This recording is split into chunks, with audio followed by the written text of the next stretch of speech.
Hello everyone. हम लोग पढ़ रहे हैं एम लक्ष्मीकांत की बुक पॉलिटी।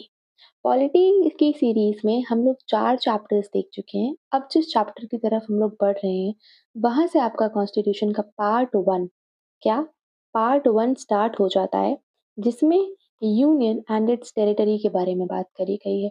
अब इसमें 1 से लेकर के 4 तक आर्टिकल्स आते हैं। मैं सारी चीज़ें बताऊंगी आपको। ठीक है, तो अब हम ये क्यों पढ़ रहे हैं? हम पढ़ रहे हैं ये यूपीएससी के लिए, ठीक है, स्टेट पीसीएस के एग्जाम्स के लिए या कोई भी गवर्नमेंट एग्जाम जिसमें पॉलिटी से क्वेश्चंस आते हैं, उसमें आपके लिए ये वीडियो हेल्पफुल रह सकता है। ठीक है, तो चलिए इस चैप्टर को स्टार्ट करते हैं। देखिए, मैंने आपको पहले बता दिया कि यूनियन एंड इट्स टेरिटरी जो है वो पार्ट 1 में आता है। ठीक, और 1 से लेकर के 4 आर्टिकल तक है। इस पहली लाइन में यही लिखा हुआ है, article 1 to 4 under part 1 of the constitution deals with union and its territory. ठीक है, तो ये पेज यहाँ पे खत्म। अब उसके बाद बात करते हैं हम लोग यूनियन ऑफ द स्टेट्स की। ठीक है, यूनियन ऑफ द स्टेट्स। अब आर्टिकल 1 क्या कहता है? आर्टिकल 1 कहता है India that is Bharat, India that is Bharat as a union of states rather than a federation of states. मतलब फेडरेशन मतलब वो होता है कि कई सारे स्टेट्स मिल करके अपने आपसी समझौते से एक यूनियन बनाते हैं। बट हमारे केस में क्या था, पहले इंडिया बना मतलब इंडिया यूनियन, उसके बाद उसमें उत्तर प्रदेश, मध्य प्रदेश और जितने भी स्टेट्स हैं वो सारे बनते हैं। ठीक है, और ये जो प्रोविजन है ये मतलब आर्टिकल 1 जो है उसमें यही बताया गया है, नेम ऑफ द टेरिटरी, ठीक है, और टाइप ऑफ पॉलिटी। ठीक है, type of polity, name of the country बता दिया गया इंडिया या फिर Bharat, India that is Bharat, India जो कि भारत है, यूनियन ऑफ स्टेट्स है मतलब स्टेट्स का एक यूनियन है, फेडरेशन नहीं है। ठीक, अब आगे बढ़ते हैं। अब क्या हुआ, सेकंड जो पैराग्राफ है उसमें ये बात कही गई है कि कॉन्स्टिट्यूएंट असेंबली के जो मेंबर्स थे वो उन लोग में ये बात हो गई कि यार भारत नाम रखा जाए कि इंडिया नाम रखा जाए। कुछ लोगों ने बोला कि इंडिया नाम रखते हैं, मॉडर्न एक्सपेक्ट दिखाएगा ये। कुछ लोगों ने बोला नहीं, ट्रेडिशनल नाम रखना चाहिए, भारत। ठीक है, तो एक कॉन्स्टिट्यूएंट असेंबली में एक मिक्स हुआ दोनों का, तो तब बना जा करके इंडिया दैट इज भारत। इस पे बहुत विवाद हुआ। ठीक है, अभी रिसेंट में ही इस पे कुछ विवाद हो रहा था कि इंडिया या भारत। तो कॉन्स्टिट्यूशन में लिखा हुआ है India that is Bharat, article 1 बोलता है।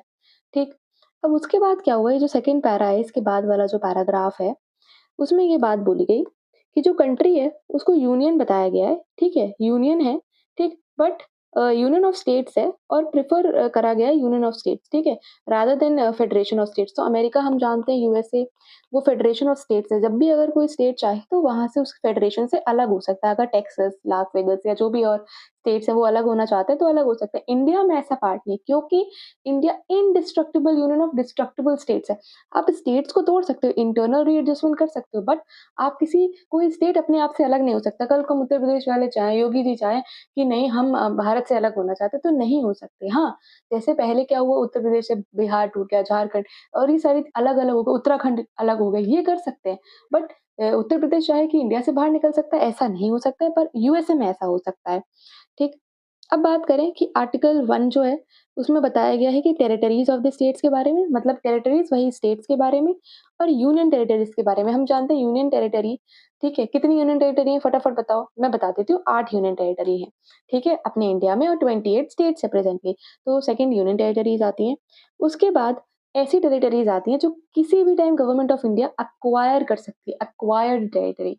ठीक है, एक्वायर टेरिटरी। अगर कोई टेरिटरी हम एक्वायर करते हैं, सपोज़ कहीं से भी, बांग्लादेश, भूटान, नेपाल से कोई टेरिटरी हम एक्वायर करते हैं, तो वो तीसरी, वो एक्वायर्ड टेरिटरीज़ में आ जाती हैं। ठीक, अब मुझे बताना इंडिया का कौन-सा एसोसिएट स्टेट बनता है? पहला। ठीक है, क्वेश्चंस पूछना ज़रूरी होता है आप लोगों की प्रिपरेशन के लिए। ठीक, अब यहाँ पे ये बात बोली गई, जो नेम जो स्टेट्स के सारे नेम हैं और जो यूनियन टेरिटरीज़ के नेम हैं और उनका टेरिटोरियल एक्सटेंट कि वो कहाँ-कहाँ तक आते हैं, ठीक है, वो फर्स्ट शेड्यूल में मेंशन करे गए हैं। मैंने आपको शेड्यूल्स में पढ़ाया था कि फर्स्ट शेड्यूल बात करता है स्टेट्स और यूनियन टेरिटरीज के बारे में, तो फर्स्ट शेड्यूल में। और प्रेजेंटली देखा जाए तो 28 स्टेट्स हैं और 8 यूनियन टेरिटरीज, यहाँ पे सही कर लीजिए अगर आपके पास 6th एडिशन है तो 8 यूनियन टेरिटरीज हैं। ठीक, क्योंकि दमन एंड दीव, दादरा नगर हवेली को मिला दिया और लद्दाख और Jammu and Kashmir 2 union territory बना दी। ठीक, उसके बाद कुछ स्पेशल प्रोविजन है, ठीक है, कुछ स्पेशल प्रोविजन है कुछ स्टेट्स को लेकर के जो कि पार्ट 21 में है। ठीक है? स्पेशल जैसे कि महाराष्ट्र, गुजरात, नागालैंड, असम, मणिपुर, आंध्र प्रदेश, तेलंगाना, सिक्किम, मिज़ोरम, अरुणाचल प्रदेश, गोवा, कर्नाटका, ठीक है? इनमें कुछ प्रिज़र्वेशंस हैं, बेसिकली प्रोविजंस दे रखे हैं, ठीक है? अब हम बात करें यहाँ पे लिखा हुआ है 5th एंड 6th शेड्यूल के बारे में, ठीक है? 5th एंड 6th शेड्यूल जो है वो बात 6th शेड्यूल जो है वो बात करता है 5th जो है वो बात करता है एडमिनिस्ट्रेशन ऑफ शेड्यूल एरियाज़ और ट्राइबल्स एरियाज़, ठीक है? अब शेड्यूल एरियाज़ आपको पता है ट्राइब्स महाराष्ट्र में भी हैं, उड़ीसा में भी, नागालैंड में भी, ठीक है? और आंध्र प्रदेश में भी सब जगह ट्राइब्स हैं, तो ये सारी स्टेट्स की जो ट्राइब है ना, वो आती है 5th शेड्यूल में। बट जो 6th शेड्यूल है वो सिर्फ़ एएमटीएम मतलब असम, मेघालय, त्रिपुरा, मिज़ोरम की शेड्यूल एरियाज़ और शेड्यूल ट्राइब्स के बारे में बात करता है। उनके एडमिनिस्ट्रेशन के बारे में बात करता है, ठीक है? तो यही दे रखा है यहाँ पे, आगे यही बात बोली गई है। उसके बाद मैं आपको बता दूँ जो टेरिटरी ऑफ इंडिया है, ठीक है? वो वाइडर एक्सप्रेशन है बेसिकली, ठीक है? जो टेरिटरी ऑफ इंडिया है वो वाइडर एक्सप्रेशन है यूनियन ऑफ इंडिया से, ठीक? क्योंकि टेरिटरी ऑफ इंडिया में सारी चीज़ें आती हैं, मतलब टेरिटरी जितनी भी टेरिटरी है इंडिया की अपनी Lakshadweep, islands, Andaman and Nicobar, but union of states में सिर्फ स्टेट्स ही शामिल रहते हैं, ठीक? यूनियन टेरिटरीज़ शामिल नहीं होती हैं, बट टेरिटरी में सारी यूनियन टेरिटरीज़ सारी चीज़ें शामिल होती हैं, ठीक? और जो स्टेट्स हैं, वो मेंबर हैं फेडरल सिस्टम के, ठीक है? और डिस्ट्रीब्यूशन वगैरह पावर डिस्ट्रीब्यूशन सेंटर के साथ शेयर करते हैं, ठीक? और यहाँ पे डायरेक्ट जो यूनियन टेरिटरीज़ हैं, मैंने बताया कि वो डायरेक्टली एडमिनिस्टर करती है सेंट्रल गवर्नमेंट, डायरेक्टली प्रेसिडेंट के कंट्रोल में होती हैं यूनियन टेरिटरीज़, ठीक? यहाँ पे बात आ गई। उसके बाद इंडिया जो है, इसके नेक्स्ट पैराग्राफ में दे रखा है, इंडिया किसी भी टाइम पे कोई भी फॉरेन टेरिटरी को एक्वायर कर सकता है। ठीक है? India can acquire foreign territories according to the modes recognised by international law. International law के आधार पर इंडिया कोई भी फॉरेन टेरिटरी को एक्वायर कर सकता है। कैसे? बाय सेशन मतलब कि कोई तरीके की ट्रीटी हो जाए, कोई परचेज़ कर ले इंडिया लैंड बाहर से, कोई गिफ्ट में दे दे। जैसे ना बॉम्बे को गिफ्ट में दे दिया था पोर्टुगीज़ ने इंग्लिश को, कोई गिफ्ट में दे दे, इंडिया कोई लैंड को लीज़ पे ले ले, ठीक है? या प्लेबिसाइट हो जाए वहाँ पे, वहाँ के लोग चाहें वोटिंग के थ्रू कि वो इंडिया के मेंबर होना चाहिए। सपोज़ पाकिस्तान में जो लाहौर प्रोविंस है, वहाँ के लोग चाहते हैं कि वो इंडिया के मेंबर बनना चाहते हैं और वहाँ पे प्लेबिसाइट हो जाए, ठीक है? तो ऐसा कुछ हो जाए, ठीक? और कॉन्क्वेस्ट इंडिया जीत ले, ठीक है? इंडिया जीत ले, लड़ाई हो गई, तो इंडिया ने मतलब पाकिस्तान का कुछ एरिया जीत ली, तो वो इंडिया ने कॉन्क्वेस्ट से जीत लिया, ठीक है? फॉर एग्ज़ाम्पल जैसे कि इंडिया ने एक्वायर करा सेवरल फॉरेन टेरिटरीज़ को, जैसे हमें पता है, दादर एंड नगर हवेली को गोवा पोर्टुगीज़ से फिर द ये सारी चीज़ें पोर्टुगीज़ के अंदर ही थी। 1961 में इंडिया एक्वायर करता है, 1961 में। पोर्टुगीज़ हमें पता है सबसे पहले आए, सबसे बाद में गए, ठीक है? तो दीव, पुडुचेरी और सिक्किम पहला स्टेट था जो एसोसिएट स्टेट बना था, ठीक है? आप इससे अमेंडमेंट बताओ कौन से रिलेटेड है, ठीक? अब बात करते हैं आर्टिकल 2 की। ये अभी तक जो भी हम सारी चीज़ें पढ़ रहे थे, मैं अपनी बुक देख लेती हूँ, कुछ लिखा तो नहीं है मैंने यहाँ पे। अब हम बात करते हैं आर्टिकल 2 की। हाँ, कुछ नहीं है ऐसा। हाँ, यही बात मैंने बस लिखी है यहाँ पे एक छोटी-सी लाइन में कि पार्लियामेंट जो है, जो पार्लियामेंट है हमारा, जो हमारी संसद है, वो इंडिया का मैप रीड्रॉ कर सकती है। ठीक है, क्या कर सकती है? रीड्रॉ, दोबारा से बना सकती है इंडिया का मैप इंटरनल रीएडजस्टमेंट करके, ठीक? अब आप कल को आप बोलें कि कल को जो आंध्र प्रदेश और तेलंगाना में हुआ, जैसे उत्तर प्रदेश और उत्तराखंड में हुआ कि पहले तो पूरा उत्तर प्रदेश था, बट उसके बाद क्या हुआ 2000 में अलग हो गया ना उत्तराखंड हमसे, पर पहले तो सारे उत्तर प्रदेश के ही पार्ट थे, उससे पहले तो यूनाइटेड प्रोविंस था, ठीक है? अब बात करते हैं आर्टिकल 2 की। आर्टिकल 2 पार्लियामेंट को एम्पावर करता है, किसको? प पावर किसके हाथों में दी गई है? पावर दी गई है पार्लियामेंट के हाथों में कि वो यूनियन ऑफ इंडिया में कोई भी स्टेट को एडमिट कर सकता है। क्या कर सकता है? देखो मैं बताती हूँ। Admit into the union of India और एस्टैब्लिश, देखो एडमिट कर सकता है, कोई नया स्टेट एस्टैब्लिश कर सकता है, ठीक है? जैसा भी संसद ठीक चाहे, ठीक है? संसद पे छोड़ दिया है कॉन्स्टिट्यूशन मेकर्स ने ये इंटरनल रीएडजस्टमेंट वाली बात, जैसा कि मैंने आपको बताया। पहली पावर क्या है? पावर है एडमिट करना है यूनियन ऑफ इंडिया में कोई भी नया स्टेट, ठीक है? पहली पावर दे दी गई, एडमिट करना है आपको। दूसरा, एस्टैब्लिश कर दें आप नया स्टेट, ठीक है? आपने नया स्टेट ही एस्टैब्लिश कर दिया, जैसे तेलंगाना एक्जिस्टेंस में था ही नहीं, पर एक्जिस्ट हो गया, ठीक? एस्टैब्लिश हो गया बेसिकली, ठीक है?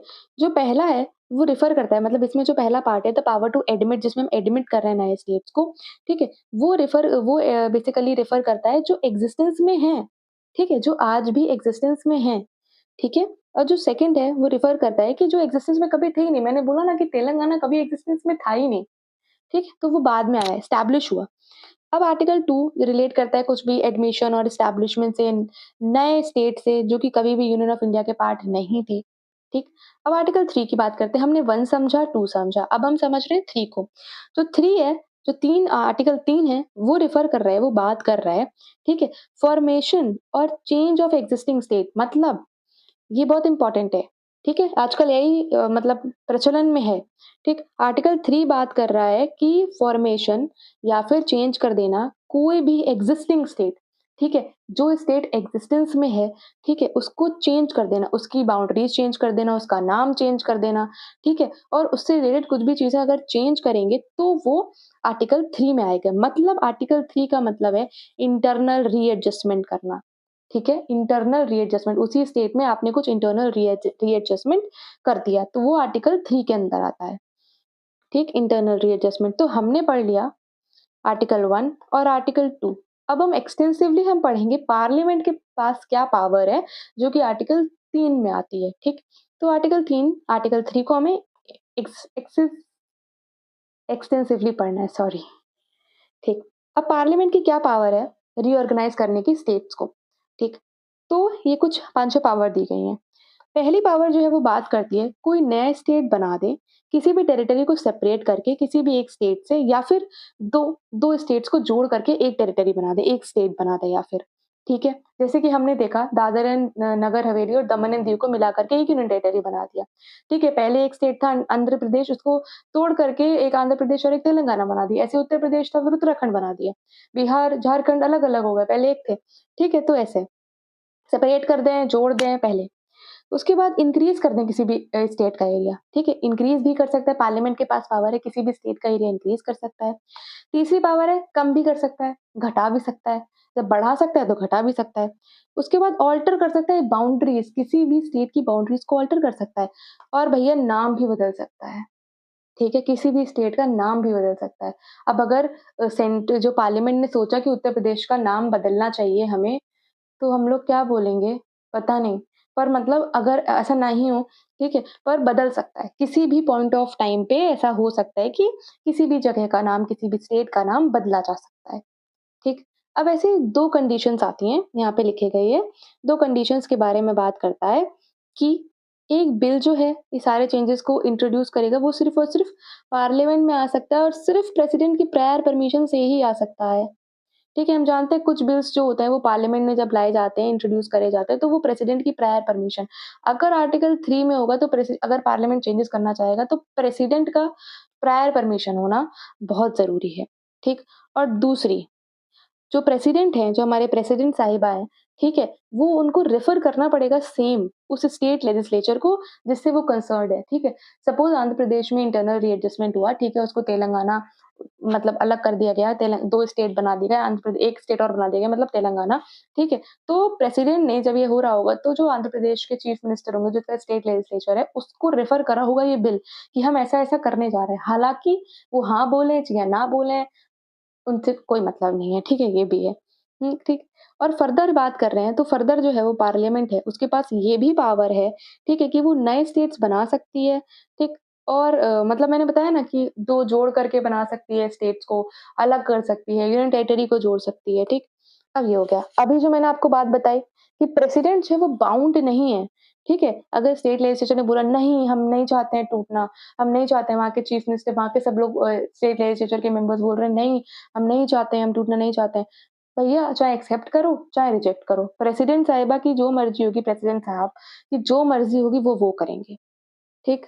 और यूनियन टेरिटरी में तो रेफर करने की कोई ज़रूरत ही नहीं है। स्टेट में तो चलो वो रेफर कर भी देते हैं, यूनियन टेरिटरी में रेफरेंस की कोई ज़रूरत नहीं क्योंकि वो डायरेक्टली सेंट्रल के कंट्रोल में ही होती हैं, ठीक है? और पार्लियामेंट अपने आप ही कोई भी एक्शन ले सकता है, ठीक? अब इससे क्लियर हो जाता है जो नेक्स्ट पैरा उससे ऊपर जो हमने सारी चीज़ें पढ़ी, उससे हमें ये क्लियर हो जाता है, जो कॉन्स्टिट्यूशन है उसने पार्लियामेंट को ऑथराइज़ कर रखी है। क्या-क्या चीज़ें? नए स्टेट्स बना सकता है, बाउंड्रीज़ को एरियाज़ को अल्टर कर सकता है, बाउंड्रीज़ को अल्टर कर सकता है, एक्जिस्टिंग स्टेट्स के नाम बदल सकता है विदाउट उनके कंसेंट के। योगी जी का कंसेंट नहीं चाहिए मोदी जी को, ठीक है? मोदी जी को नहीं चाहिए उनका कंसेंट, वो हाँ बोलें, ना बोलें, अगर उनको उत्तर प्रदेश में कुछ टीम-टाम करना है, तो वो कर सकते हैं, ठीक है? ये ऐसा हो सकता है। Parliament can redraw the political map of India according to उनकी मर्ज़ी से, ठीक है? ये बात यहाँ पे हो गई। उसके बाद कुछ ऐसा ख़ास नहीं है, बस जो मैंने आपको पहले बात बताई वही यहाँ पे लिखा हुआ है कि इंडिया को आप राइटली अगर डिस्क्राइब करना चाहें या आप अपने मेंस के आंसर राइटिंग में यूज़ कर सकते हैं। India is rightly described as an indestructible union of destructible states. Union कभी भी टूट नहीं सकता है, बट स्टेट्स टूट सकते हैं। मतलब उत्तर प्रदेश, उत्तराखंड अलग हो गया तो टूट ही तो गया ना। आंध्र प्रदेश, तेलंगाना अलग हो गया तो टूट ही तो गया, ठीक है? तो स्टेट्स टूट सकते हैं बट यूनियन कभी नहीं टूटेगा और ना कभी टूटेगा फ्यूचर में भी, ठीक है? इंडिया स्ट्रॉन्ग है, उसका कॉन्स्टिट्यूशन इतना स्ट्रॉन्ग है। उसके बाद यूएसए में क्या है, अभी मैंने आपको पहले बता चुकी हूँ, ठीक है? यूएसए में क्या है, अलग हो सकते हैं क्योंकि अमेरिका का जो फेडरल गवर्नमेंट है उसमें अच्छा, जो स्टेट्स हैं वो ऐसा नहीं है, वो अलग हो सकते हैं, कभी भी किसी क्योंकि हर स्टेट का अलग कॉन्स्टिट्यूशन चलता है और वो किसी भी पॉइंट ऑफ व्यू पे मतलब अलग हो सकते हैं, किसी भी टाइम पे, ठीक? क्योंकि जो यूएस है उसको indestructible union of indestructible state, ठीक?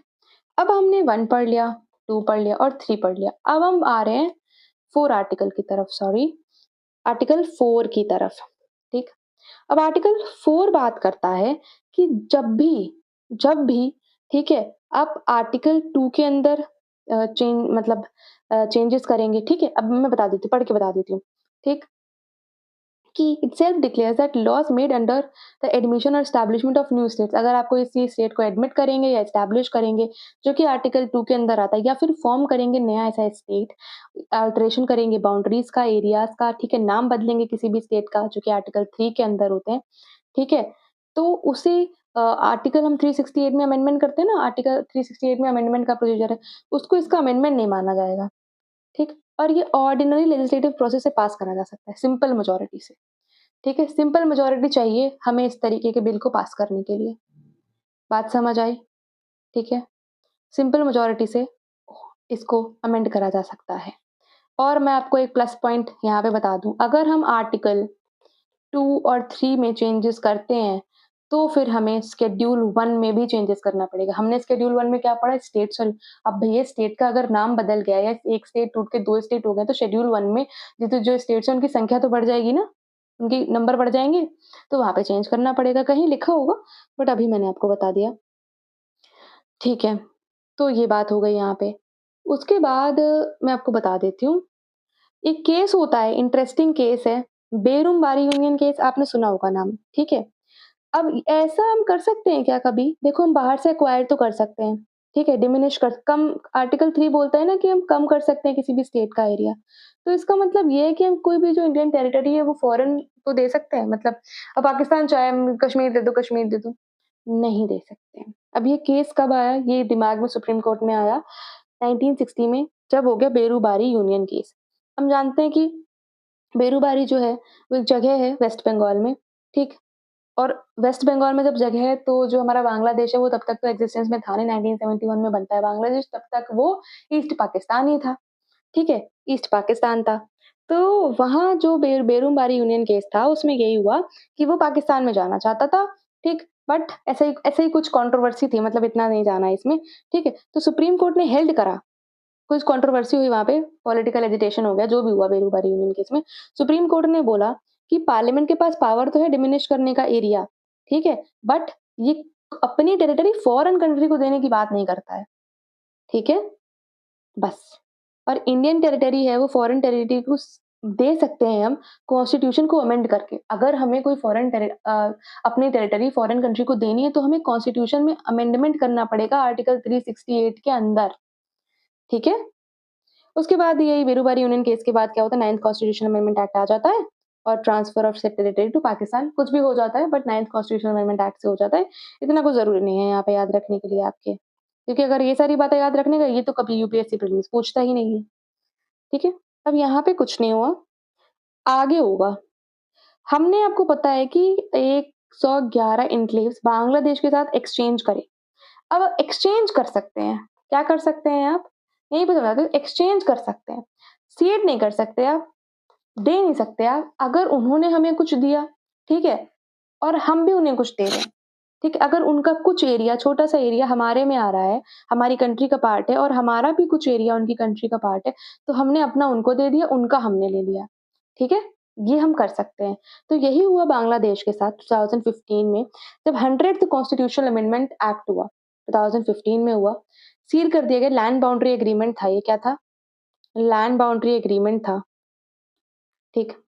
इसमें क्या हुआ है, एक डील होती है इंडिया और बांग्लादेश के गवर्नमेंट्स के बीच में। जब इंडिया ने ट्रांसफ़र करे 111 एन्क्लेव्स बांग्लादेश को हमने 111 एन्क्लेव्स दिए और बांग्लादेश ने हमें 51 एन्क्लेव्स दिए इंडिया को, ठीक है? उसके बाद भी बहुत सारी ट्रीटीज़ होती हैं इनके बीच में। अब इसके लिए क्या हुआ, अमेंडमेंट करा गया प्रोविजंस में, जो कि टेरिटरीज़ 4 टेरिटरीज़ से रिलेटेड थे, ठीक है? स्टेट से असम, वेस्ट बंगाल, मेघालय और त्रिपुरा। फर्स्ट शेड्यूल में भी कॉन्स्टिट्यूशन में चेंजेस करा गया, इसका कोई मतलब नहीं। अब ये आप पढ़ेंगे ना, पढ़ने का कोई मतलब नहीं है, जो ज़रूरी है वो पढ़ लेंगे, ठीक है? अब हम यहाँ पे एक चीज़ देख लेते हैं, रेड क्लिफ लाइन, बताना कौन सी कंट्री के बीच में है, ठीक? अब नेहरू-नून एग्रीमेंट 1958 में हुआ, बस इतना याद रख लो, ठीक है? नेहरू-नून एग्रीमेंट 1958 में हुआ, बस इतना ही पता होना चाहिए, ठीक?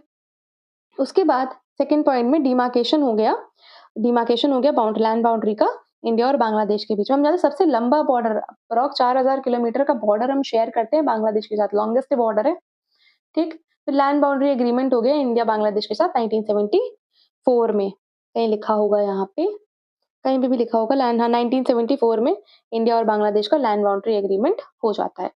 तो यहाँ पे भी चीज़ें हो गई। हाँ, देखो यहाँ लिखा है ना, India and land boundary agreement between India and Bangladesh 1974 protocol, ठीक है? और सॉरी, स्टेट्स गवर्नमेंट, ये सारी स्टेट गवर्नमेंट्स इन्वॉल्व थी, असम, मेघालय, त्रिपुरा, मिज़ोरम।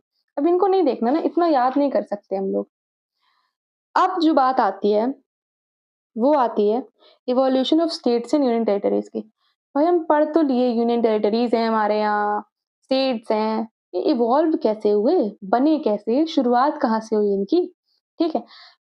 तो हम जानते हैं भारत में हमेशा से रियासतें थीं, ठीक है? ब्रिटिशर्स के आने से पहले भी रियासतें चल रही थीं, मतलब प्रिंसली स्टेट्स थे। अब इंडिया इंडिपेंडेंट हो जाता है 1947 में। अब अगर रियासतें चलती रहेंगी तो ना कॉन्स्टिट्यूशन काम आएगा वहाँ पे, ना कुछ काम आएगा। और अगर इतना बड़ा इंडिया है उसमें बीच में यहाँ पे कोई रियासत चल रही है, सपोज़ उत्तर प्रदेश में कोई रियासत चल रही है, फिर राजस्थान में चल रही है, फिर महाराष्ट्र में, इधर गुजरात में, तो ऐसे तो फिर इंडिया यूनियन बन ही नहीं पाएगा कभी।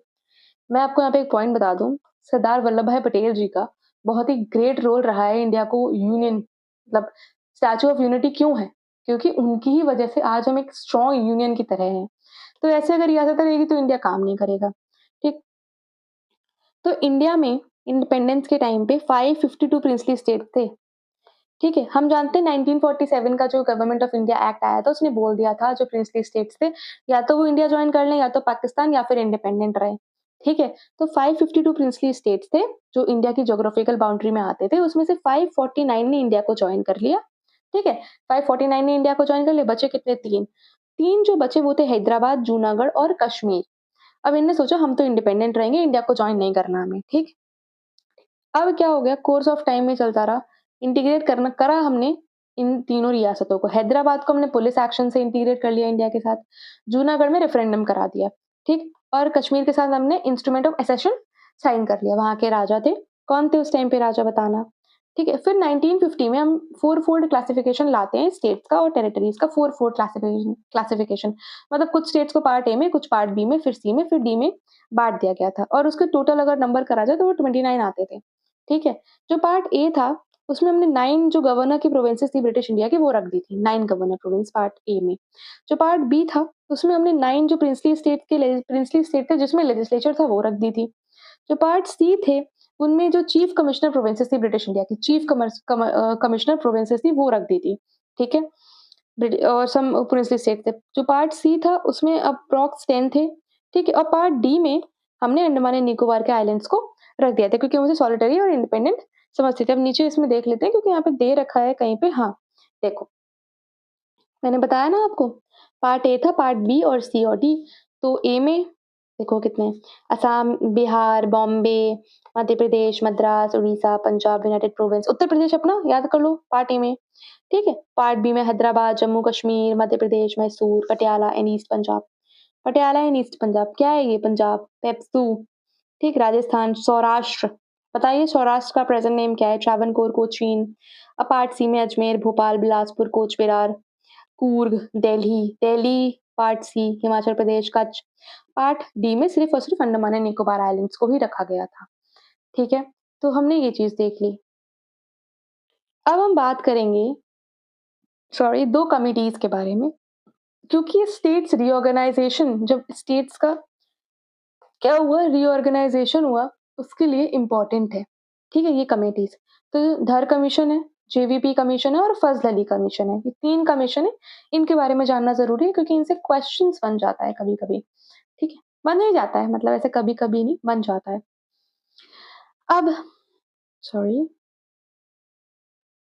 अब हम देखें जो अब धर कमीशन और जेवीपी कमीशन के बारे में पढ़ने जा रहे हैं, कमेटी के बारे में पढ़ने जा रहे हैं। अब जो इंटीग्रेशन था प्रिंसली स्टेट्स का, बाकी सारे इंडिया के साथ, ठीक है? वो एड हॉक एग्रीमेंट ही था, अरेंजमेंट ही था बेसिकली, कोई परमानेंट एग्रीमेंट या परमानेंट अरेंजमेंट नहीं था ये, ठीक है? और कई जगह से डिमांड उठ रही थी, जैसे साउथ इंडिया है, there is always a demand South India में क्योंकि बहुत पता नहीं क्या रीज़न थे पर साउथ इंडिया में कि रिऑर्गनाइज़ेशन स्टेट का होना चाहिए लिंग्विस्टिक बेसिस पे। लिंग्विस्टिक बेसिस पे रिऑर्गनाइजेशन ऑफ स्टेट्स होना चाहिए, ये साउथ इंडिया से डिमांड उठ रही थी।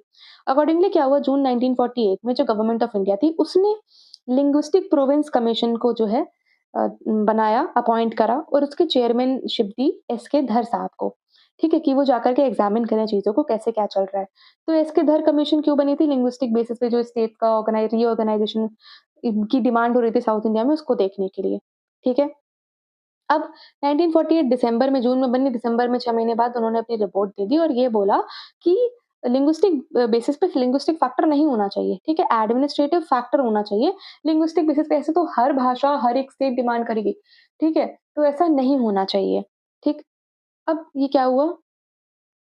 भैया ये पसंद नहीं आया, लोगों को इसका पसंद नहीं आया तो एक अनदर कमीशन बनती है, अनदर कमेटी बनती है दिसंबर 1948 में ही जेवीपी। अब जेवीपी का मतलब जवाहरलाल नेहरू, वल्लभ भाई पटेल, ठीक है? और पट्टाभी सीतारमैया जी, ठीक? इसीलिए जे, वी और पी बन गया, ठीक है? जवाहरलाल नेहरू, वल्लभ भाई पटेल एंड पट्टाभी सीतारमैया। अब ये अपनी रिपोर्ट सबमिट करते हैं 1949 में, ठीक? और इन्होंने भी रिजेक्ट कर दिया लैंग्वेज को स्टेट्स का रिऑर्गनाइजेशन का बेसिस बनाने के लिए। लैंग ये भी नहीं चाहते थे देखो, धर कमीशन भी नहीं चाहती थी, उसने भी रिजेक्ट कर दिया कि लैंग्वेज के बेसिस पे नहीं बनने चाहिए स्टेट्स। तो जेवीपी भी ने भी रिजेक्ट कर दिया कि हाँ, लैंग्वेज का बेसिस पे नहीं बनना चाहिए, ठीक है? पर क्या होता है, अनफॉर्च्यूनेटली इसको ज़ूम कर देती हूँ।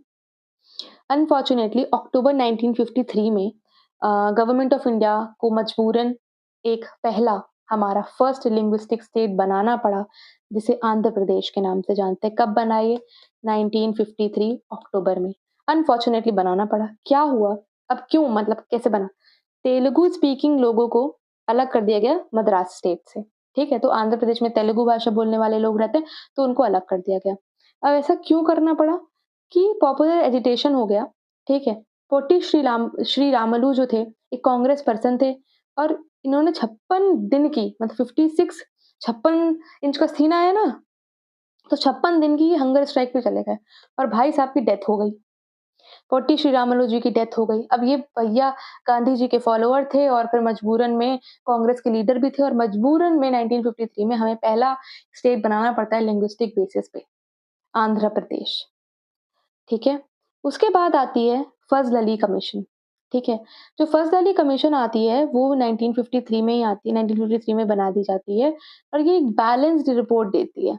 ऊपर वाले दोनों ने तो रिजेक्ट कर दिया था, पर ये एक बैलेंस्ड रिपोर्ट देती है, ठीक है? 3 मेंबर की कमीशन थी ये, जो चेयरमैनशिप थी वो फ़ज़ल अली के हाथों में थी और 2 जो मेंबर्स थे वो थे के.एम. पनिकर और एच.एन. कुंजरू। के आ जाता है कई बार कुछ फ़ज़ल अली तो कमीशन ही है तो फ़ज़ल अली होंगे, एच.एन. खुसरू और के.एम. पनिकर। अब ये 2 साल लेते हैं और रिपोर्ट सबमिट करते हैं 1955 में। और इसने ब्रॉडली एक्सेप्ट तो कर लिया, ठीक है? क्या करा इसने ब्रॉडली एक्सेप्ट कर लिया आइडिया कि हाँ, लैंग्वेज के बेसिस पे बन जाना चाहिए स्टेट, ठीक है? एक्सेप्ट कर लिया लैंग्वेज के बेसिस पे रिऑर्गनाइजेशन ऑफ स्टेट पर इसने रिजेक्ट करा। क्या रिजेक्ट करा मैं बताती हूँ। रिजेक्ट करा वन स्टेट वन लैंग्वेज की थ्योरी। कहाँ चला गया? हाँ, बट इट रिजेक्टेड देखो रिजेक्टेड वन टेक्नोलॉजी का प्रॉब्लम है मेरे साथ। वन लैंग्वेज और वन स्टेट मतलब एक लैंग्वेज और एक स्टेट ऐसा नहीं होगा मतलब एक स्टेट में एक ही लैंग्वेज वाले बोलने वाले लोग रहेंगे नहीं। ये फज़ल अली कमीशन ने जो है रिजेक्ट करा। ठीक है? बट हाँ, लैंग्वेज आपको आप सिलेक्ट कर सकते हो, लैंग्वेज के आधार पर आप स्टेट बना सकते हो। ठीक? और क्या होना चाहिए जो इंडिया की यूनिटी है, उसको सबसे पहले होना चाहिए। ठीक है? इंडिया की यूनिटी पे कोई आँच नहीं आनी चाहिए। ठीक? उसके बाद जो है रीड्रॉ करा गया कंट्री के पॉलिटिकल मैप को और 4 मेजर फैक्टर्स को ध्यान में रखा गया। वो 4 मेजर फैक्टर थे कि प्रिजर्वेशन हो, स्ट्रेंथ करी जाए इंडिया की यूनिटी और सिक्योरिटी पे कोई आँच नहीं आनी चाहिए। जो लिंग्विस्टिक है और जो कल्चरल होमोजेनिटी है एक जैसा मतलब होमोजेनिटी मतलब एक जैसा हेटेरोजेनिटी मतलब अलग-अलग होमोजेनिटी है वो बनी रहे। जो फाइनेंशियल, इकोनॉमिक और एडमिनिस्ट्रेटिव कंसिडरेशंस है उनको भी ध्यान में रखा जाए। मतलब स्टेट्स बनाने के लिए 4 बातें ध्यान में रखी गई। रिऑर्गेनाइजेशन हो रहा है ना स्टेट्स का। तो फाइनेंशियल, इकोनॉमिक और एडमिनिस्ट्रेटिव कंसिडरेशन करा गया। उसके बाद प्लानिंग करा गया, प्रमोशन प्लानिंग करा गया और प्रमोट करा गया जो वेलफेयर है लोगों का सारे स्टेट्स में और नेशन एज़ अ होल को ध्यान में रखते हुए। तो वेलफेयर का प्रमोशन भी करा गया। तो जब हुआ ये 1956 में 1955 में तो इन्होंने रिपोर्ट ही दी। तो 1956 में हमारे पास 14 स्टेट्स, ठीक है? और 6 यूनियन टेरिटरीज़ हुए। मैं इसको छोटा कर देती हूँ। अच्छा नहीं है इसमें दूसरे पेज में होगा 14 स्टेट्स हुए। 1956 में 14 स्टेट्स और 6 यूनियन टेरिटरीज हुई। तो आंध्र प्रदेश, असम, बिहार, बॉम्बे, जम्मू कश्मीर, केरला, मध्य प्रदेश, मद्रास, मैसूर, उड़ीसा, पंजाब, राजस्थान, उत्तर प्रदेश और वेस्ट बंगाल ये स्टेट्स थे। और यूनियन टेरिटरीज थी अंडमान एंड निकोबार आज भी है, दिल्ली आज भी है, हिमाचल प्रदेश आज भी नहीं है। लक्षद्वीप, मिनिकॉय, अमन दीवी आइलैंड्स ये क्या है बताओ जरा आइलैंड्स। मणिपुर आज नहीं है, त्रिपुरा भी आज यूनियन टेरिटरी नहीं है, तब थी। ठीक है। तो आगे लिखा हुआ है जो फोर फोल्ड कमीशन था जैसे कि हमने पहले देखा था part A, part B, C, D में स्टेट्स को रखा गया था, उसको अबॉलिश कर दिया गया, ठीक है? कमीशन जो थी फजल अली कमीशन उसने इन चीज़ों को अबॉलिश कर दिया, ठीक है? और हमारा जो टेरिटरीज़ थी अंडर द ओरिजिनल कॉन्स्टिट्यूशन तो वो 16 स्टेट्स बने और 3 सेंट्रली एडमिनिस्टर्ड यूनियन टेरिटरीज़ बनी, ठीक है? उसके बाद आता है स्टेट्स रीऑर्गेनाइजेशन एक्ट 1956 ठीक है? और 7th कॉन्स्टिट्यूशन अमेंडमेंट एक्ट 1956 अब इसमें जो है डिस्टिंक्शन कर दिया पार्ट ए और पार्ट बी के स्टेट्स में, ठीक है? विद इन सी इसमें कुछ भी नहीं है ऐसा जो आपको याद रखना है, जो आपके एग्ज़ाम पॉइंट ऑफ व्यू से इम्पोर्टेंट है, कुछ भी नहीं है, ठीक? आगे बात कर लें। अब ऐसी बहुत ज़्यादा ख़ास चीज़ नहीं है आपके समझने के लिए, बस जो-जो इम्पोर्टेंट है वही-वही बताते चलूँगी। जो स्टेट्स रीऑर्गनाइज़ेशन एक्ट आता है 1956 में, उसने एस्टैब्लिश करा एक नया स्टेट केरला, ठीक है? केरला कैसे बना? ट्रावनकोर और कोचीन स्टेट को मिला करके, ठीक? With Malabar district. जो ट्रावनकोर और कोचीन स्टेट को मिला करके मालाबार डिस्ट्रिक्ट के साथ, ठीक? ऑफ मद्रास जो मालाबार डिस्ट्रिक्ट था मद्रास को उसमें मिला करके केरला बना दिया, ठीक? अभी कुछ भी नहीं है ऐसे। अब क्या हुआ? जो तेलुगु स्पीकिंग लोग थे, हैदराबाद के, ठीक है? उनको मर्ज कर दिया आंध्र स्टेट में, ठीक है? और आंध्र प्रदेश बना दिया, ठीक है? तो लड़ाई हुई तो तेलुगु, आंध्र प्रदेश और फिर तेलंगाना अलग हो गया, ठीक? उसके बाद मध्य भारत जो था, ठीक है? प्रदेश जो था विंध्य प्रदेश जो था और भोपाल स्टेट को मिलाकर के मध्य प्रदेश बना दिया। इसी तरीके से उन्होंने मर्ज कर दिया सौराष्ट्र स्टेट को और कच्छ स्टेट को, ठीक है? जैसे कि बॉम्बे बना दिया उसके बाद। फिर कूर्ग स्टेट को मैसूर स्टेट बना दिया। पटियाला एंड ईस्ट पंजाब जो स्टेट यूनियन था पेप्सू ठीक है, उसको पंजाब स्टेट बना दिया। अजमेर स्टेट जो था उसको राजस्थान स्टेट बना दिया। उसके बाद उसने क्रिएट कर दी एक न्यू यूनियन टेरिटरी ठीक है?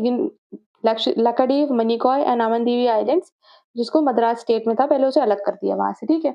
अब कुछ भी नहीं। अब हम ये देखेंगे कि जब स्टेट्स रिऑर्गनाइजेशन एक्ट आता है 1956 में, तो उसमें किस-किस तरीके से कौन-कौन से स्टेट्स बने पहले, ठीक है? फिर बाद में लास्ट में कौन से ऐसे स्टेट बना है, ठीक है? रिऑर्गनाइजेशन में काफ़ी टाइम लग गया 1956 में, पॉलिटिकल कंडीशंस भी, एजिटेशंस भी काफ़ी सारी चीज़ें होने लगी। अब बताइएगा मैंने आपको अभी बताया थोड़ी देर पहले, पहला स्टेट लैंग्वेज के बेसिस पे कौन-सा बनता है, ठीक है? अब इसी तरीके से कल्चरल होमोजेनिटी की वजह से बाइफरकेशन करना पड़ा एक्सिस्टिंग स्टेट्स में। जैसे कि महाराष्ट्र और गुजरात। 1960 में क्या हो गया कि जो बाइलिंगुअल स्टेट था बॉम्बे का, उसको डिवाइड करना पड़ा 2 सेपरेट स्टेट्स में। महाराष्ट्र जिसमें मराठी स्पीकिंग लोग थे और गुजरात जिसमें गुजराती स्पीकिंग लोग थे। ठीक है? तो गुजरात जो था वो 15 स्टेट बन जाता है इंडिया का, ठीक? बस ये याद रखना है गुजरात 15 स्टेट अब 1960 में। उसके बाद दादर नगर हवेली। दादर एंड नगर हवेली पोर्टुगीज़ का रहता है 1954 तक। उसके बाद 1961 में हमें पता है इंडियन गवर्नमेंट उससे ले लेती है एडमिनिस्ट्रेशन, ठीक? तो इसको यूनियन टेरिटरी बना दिया गया 10th कॉन्स्टिट्यूशन अमेंडमेंट एक्ट 1961 से, ठीक है? दादर नगर हवेली को 10th कॉन्स्टिट्यूशन अमेंडमेंट एक्ट से। गोवा की बात कर लें, गोवा को हमें पता है पोर्टुगीज़ का अच्छा कंट्रोल था, बट 1961 में पोर्टुगीज़ हट जाते हैं, वहाँ से हटा दिया जाता है और इंडियन गवर्नमेंट का कंट्रोल आ जाता है। और इसको 12th कॉन्स्टिट्यूशनल अमेंडमेंट एक्ट 1962 से ले लिया जाता है और गोवा को स्टेट का टाइटल दे दिया जाता है, दमन एंड दीव को यूनियन टेरिटरी बना दिया जाता है। बताओ कौन-सी यूनियन टेरिटरी से इसको मिला दिया गया है? अब हम बात कर लेते हैं पुडुचेरी की। तो जो पुडुचेरी जगह है, वहाँ पे फ्रेंच लोगों का कंट्रोल था, ठीक है? जो फ्रांसीसी लोग थे, उन लोगों का कंट्रोल था, ठीक है? तो उनकी एस्टेब्लिशमेंट बेसिकली फ्रेंच की एस्टेब्लिशमेंट हम देख लेते हैं, एक थी पुडुचेरी, करेकल, माहे और यानम, ठीक है? तो ये 1954 तक यहाँ पे रहते हैं, उसके बाद 1962 में, ठीक है, हम इसे एक्वायर्ड टेरिटरी की तरह ले लेते हैं 1962 तक। उसके बाद इसको यूनियन टेरिटरी बना दिया जाता है 14th कॉन्स्टिट्यूशनल अमेंडमेंट एक्ट से। ये सब आपके यूपीएससी प्री में नहीं पूछा जाएगा, आपको बस एक आइडिया होना चाहिए, ठीक? नागालैंड। नागालैंड 1963 में नागालैंड को स्टेट बना दिया जाता है 1963 में। जो नागा हिल्स थे और जो सिउसॉन्ग एरिया था मतलब जो भी इसको प्रोनाउंस करते हैं मुझे नहीं पता, ठीक है? उसको मिला कर के ये 16th स्टेट बन जाता है। उसके बाद आता है हरियाणा, चंडीगढ़ और हिमाचल प्रदेश। तो 1966 में सॉरी 61 में तो हमारा ये होता है गोवा वगैरह। 1966 में जो स्टेट ऑफ पंजाब था उसे अलग कर दिया गया हरियाणा बना करके मतलब एक पंजाब था उससे हरियाणा अलग हो गया मतलब तो हरियाणा किसका पार्ट था बेसिकली पंजाब का पार्ट था। तो 17th जो है स्टेट बन जाता है हरियाणा, ठीक है? और यूनियन टेरिटरी बन जाती है चंडीगढ़। बस कुछ नहीं अभी अकाली दल से कोई मतलब नहीं है। अब हिमाचल प्रदेश के बारे में बात कर लें नीचे, ठीक? तो जो हरियाणा से एडजॉइनिंग एरियाज़ हैं ठीक है, हम जानते हैं हरियाणा का थोड़ा एडजॉइनिंग एरिया हिमाचल प्रदेश से भी बॉर्डर करता है, ठीक है? तो हिमाचल प्रदेश 1971 में हमारा 18th स्टेट बन जाता है, ठीक है? 1971 में 1971 बताओ हिस्ट्री में किसके लिए इम्पोर्टेंट है ये? बताओ? बांग्लादेश लिबरेशन वॉर चल रहा है क्या इस टाइम पे?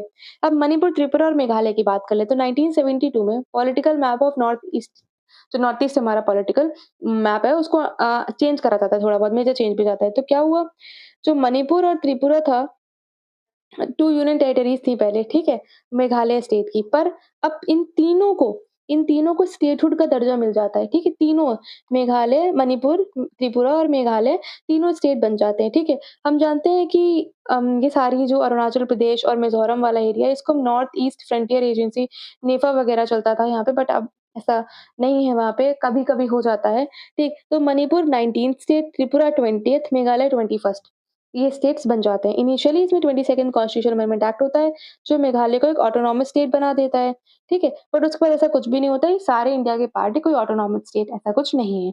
उसके बाद सिक्किम की बात कर लेते हैं। सिक्किम में हमें पता है, सिक्किम से थोड़ा इम्पोर्टेंट है। अब जहाँ इम्पोर्टेंट है, हाँ, स्टार और हैशटैग बना देती हूँ, ठीक है? तो ये सिक्किम इम्पोर्टेंट है क्योंकि ये पहला एसोसिएट स्टेट बन जाता है हमारा, ठीक है? और इसके लिए हम लोग कॉन्स्टिट्यूशन अमेंडमेंट भी करते हैं। ठीक, तो 1947 में क्या हुआ, सिक्किम जो था वो इंडियन प्रिंसली स्टेट जो थी चोग्याल डायनेस्टी। अब ये इंपॉर्टेंट पॉइंट है यहाँ पे, सिक्किम में कौन-सा राज किन लोगों का राज था? चोग्याल लोगों का राज था, ठीक है? तो 1947 में हमें पता है ब्रिटिश की पैरामाउंट सी हट गई, ठीक है? तो सिक्किम जो था वो इंडिया का प्रोटेक्टोरेट स्टेट बन गया मतलब सिक्किम को प्रोटेक्ट करता था इंडिया, ठीक? और इंडियन गवर्नमेंट की रिस्पॉन्सिबिलिटी थी सिक्किम के मतलब जो डिफेंस, एक्सटर्नल अफेयर्स, कम्युनिकेशन थे सिक्किम के वो सब देखने की।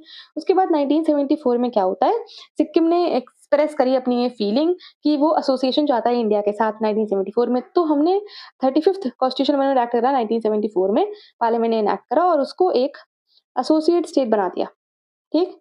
Indian as a new state associate state, ठीक है? मैंने आपको बताया ना एसोसिएट स्टेट और इसी पर्पज़ से आर्टिकल 2A हमने पढ़ा पार्ट 1 में 2A कोई मतलब नहीं है इसका 2A क्योंकि अब ये नहीं है, ठीक है? तो ये हो गया और न्यू शेड्यूल ऐड कर दिया गया 10th शेड्यूल, ठीक? एसोसिएशन वगैरह की कोई बात नहीं होने लगी बट अभी हट गया, ठीक? तो एक्सपेरिमेंट था, नहीं हुआ, काफ़ी टाइम तक नहीं चला। सिक्किम के लोगों वहाँ पे रेफरेंडम हो गया 1975 में, ठीक है? और वो नहीं चाहते थे चोग्याल डायनेस्टी सिक्किम में रूल करे, ठीक है? और वो बनना चाहते थे इंटीग्रल पार्ट ऑफ इंडिया बनना चाहते थे वो, ठीक है? तो क्या होता है, एक और अमेंडमेंट एक्ट पास करा जाता है, 35th अमेंडमेंट एक्ट। ठीक?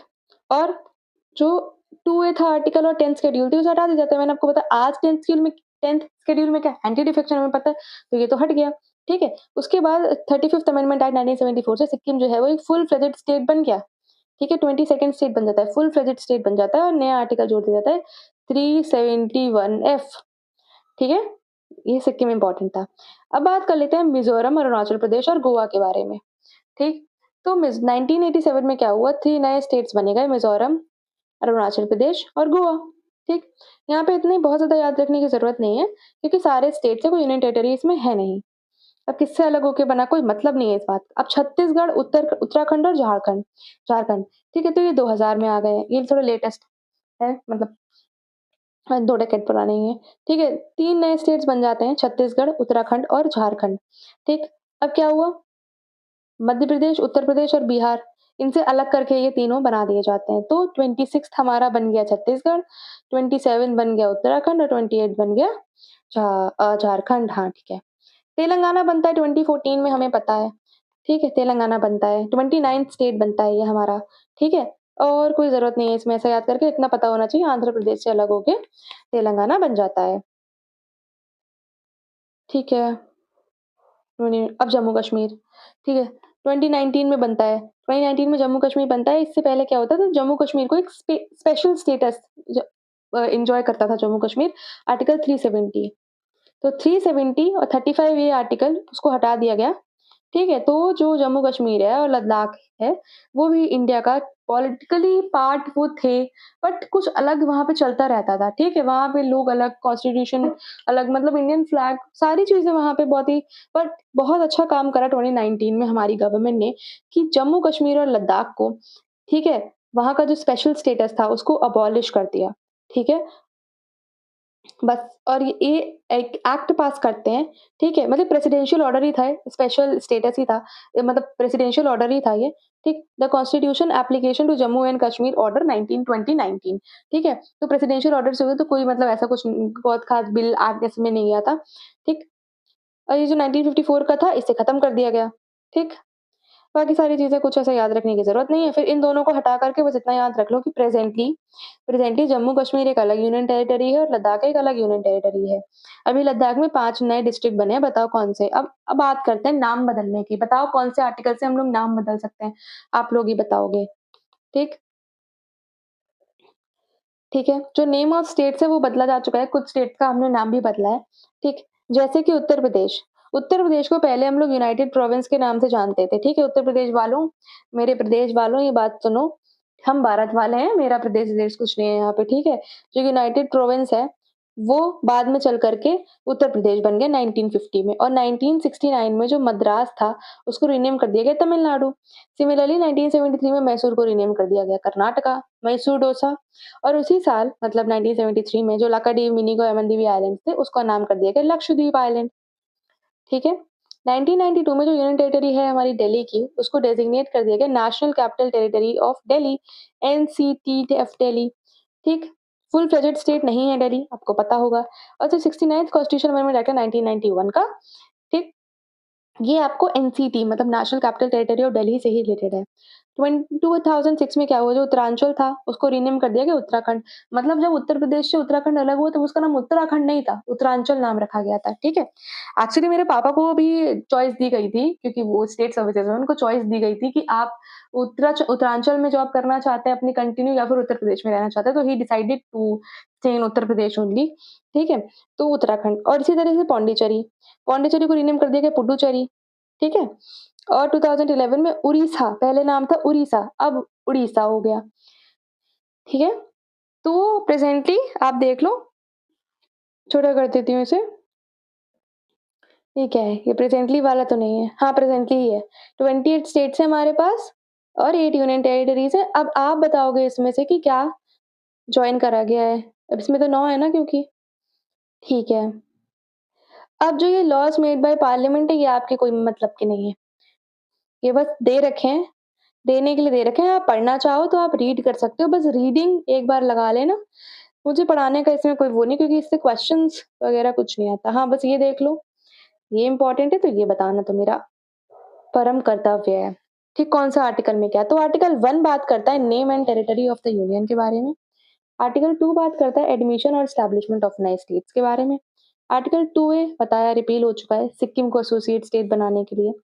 आर्टिकल 3 बात करता है जो फ़ॉर्म करना है कोई भी नया स्टेट, अल्टर करनी है एरियाज़ या बाउंड्रीज़ या नाम बदलना है, तो मतलब उत्तर प्रदेश का नाम यूनाइटेड प्रोविंस था पहले, तो उत्तर प्रदेश जो है कौन-सा आर्टिकल से? आर्टिकल 3 से ही हुआ। तो आर्टिकल 4 बात करता है अगर हम कोई भी चेंजेज़ करते हैं आर्टिकल 2 और आर्टिकल 3 में, तो हमें अमेंडमेंट करना पड़ेगा फर्स्ट और फोर्थ शेड्यूल में, ठीक है? सारी चीज़ें, क्योंकि फर्स्ट शेड्यूल किससे है? स्टेट्स और यूनियन टेरिटरी से। फोर्थ किससे है? राज्यसभा में सीटों से। तो स्टेट्स और राज्यसभा का डायरेक्ट कनेक्शन है। बताओगे क्या? आगे सारी चीजें हम पढ़ेंगे। ठीक है, तो यहाँ पे जो हमारा चैप्टर है, कौन सा चैप्टर हम लोग पढ़ रहे थे? अब ये यूनियन पढ़ रहे थे हम लोग।